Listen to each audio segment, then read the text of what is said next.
ilaahay marka laga baqayo si cadaalada loo hadlayo inanta Soomaaliyeed waa mid kamid ah dumarka adduunka ugu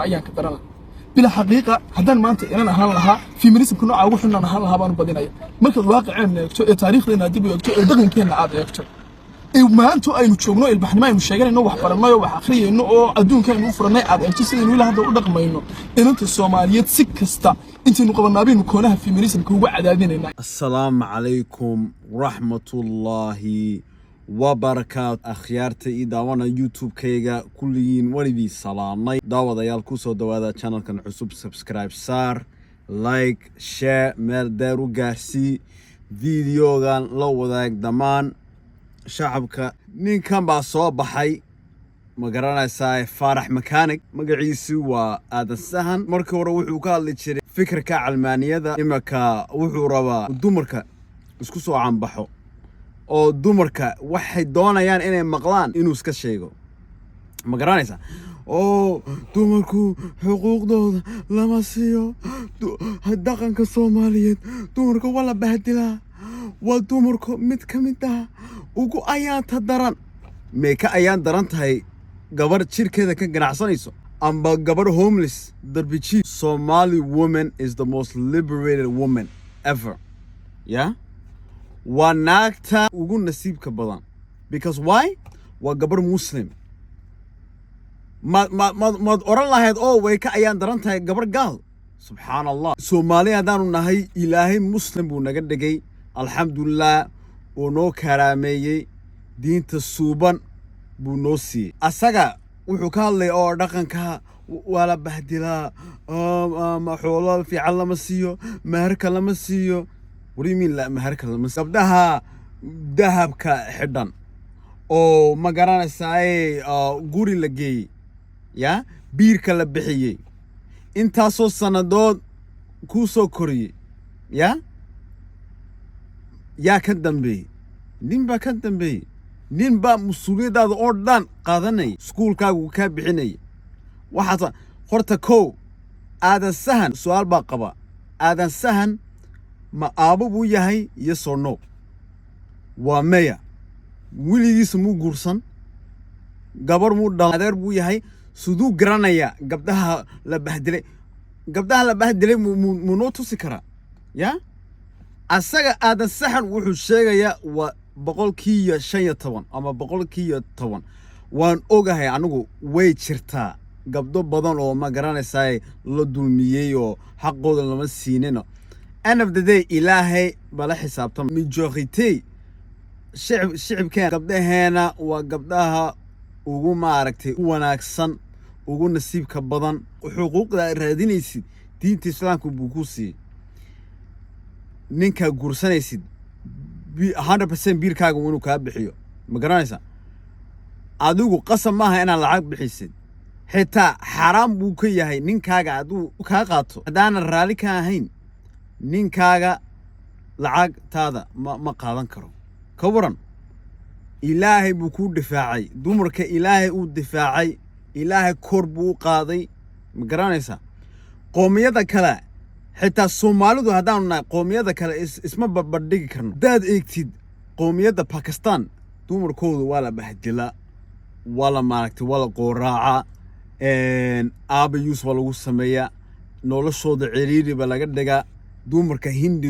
hindiga xitaa baa ka daran hindigu gabar la furay lama guursado ka waran Soomaaliya hadaan nahay gabar 5 jeer la furay hade wili wala guursanaya mahar bala bixinaya guri bala geynaya wala asturaya mas'uuliyadeeda wala qaadaya. Never find any other society okay gabdhaha carabta noloshooda ciriiri ba laga dhigaa markay guursadaan xitaa waxay ku leeyihiin control noloshooda control ba laga dhigaya guriga kama bixi kartid xitaa xaafada hooyada ninkaaga uu ka diidaya hadaa carab hadaa tahay inaad xaafada hooyada inaad soo eegtid ka waran soo marka like Somali society the other societies ma barbardhigi kartid.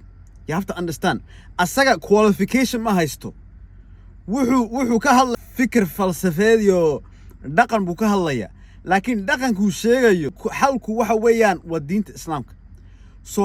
Soomaali haddaan halaag baa nagu dhacay because wuxuu siyaad bare wuxuu sameeyey kitaabka markaad ka leexdid kitaabka xukunka ilaahay marka ka leexdid khalaas qoomkaas way halaagayaan. waad aragtay siyaad bare dembigu galay dowladda hore dembiga iyaga galeen dembiga ma aragtay Abdilaahi Yuusuf. The list keeps going on. Soomaali waxay u baahan yihiin inay isku toobad keenaan jidkii ilaahay inay ku noqdaan islaamka waddankeena waxa weeyaan sharciga islaamka inay xukumaan bay u baahan yihiin. Otherwise xal kale ma jiro. sidaan u soconno ma garanaysaa anigu reer Djibouti baan ahay reer Soomaaliya waddada ay ku socdaan waxay noqonayaan Djibouti 2.0 bay noqonayaan. Djibouti hadda 80 society-gooda waa very secular, waa Almani liberal, diin kala duwan bay leeyihiin ma garanaysaa xitaa gaalo bay la nool yihiin khamri ba laga iibiyaa waxaa doontii waa samayn karta Djibouti. So this is no different from a gaalo country. ilaahay ka baqa okay dumarka isaga dhegeysanaya ninkan hadalkiisa ha dhegeysanin. ninkan waxaan ku uri fikir aanad ma aragtay diinta islaamka oo sunnada nabiga sallallahu alayhi wasallam ku saabsanba maaha. xitaa laba dhaawaday ninka wuxuu oranayay ragow aan gabdhahana guursanaysid caruurta aan dhalaysid haddana mustaqbalkooda aanad dhammaan qaadi karin tanaysid ha la goynin dhalin. ninkan muu og yahay caruurta aad dhalaysid ilaahay buu ku qoray irsaaqada ay helayaan irsaaqadaadii waxaan ku uri xilliga aad dhalaysid xilliga ma aragtay aad dhimanaysid ciyaalka awow aad ku noqonaysid ilaahay irsaaqadooda already u qoray ma garanaysaa.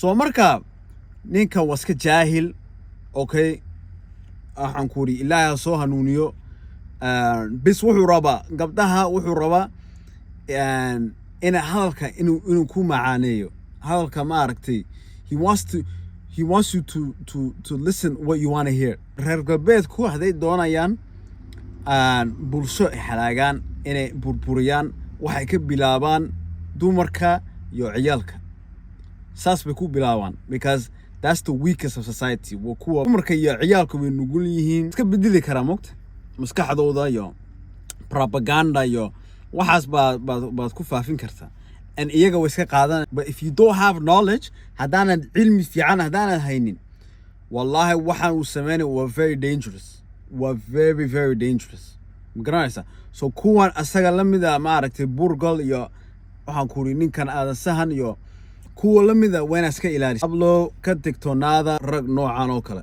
waxa weeyaan way ku fasahaadinayaan hadal macaan bay ku maaragtay ku xirigelinayaan laakiin hadalkaas meel khaldan yaanu ku geynin. muuqaalkan intaan koobin subscribe saar like share. if you're new to this channel please kala kici page-kayga. I love you guys so much. It's Aussie Worldwide. Assalamu alaikum wa rahmatullahi.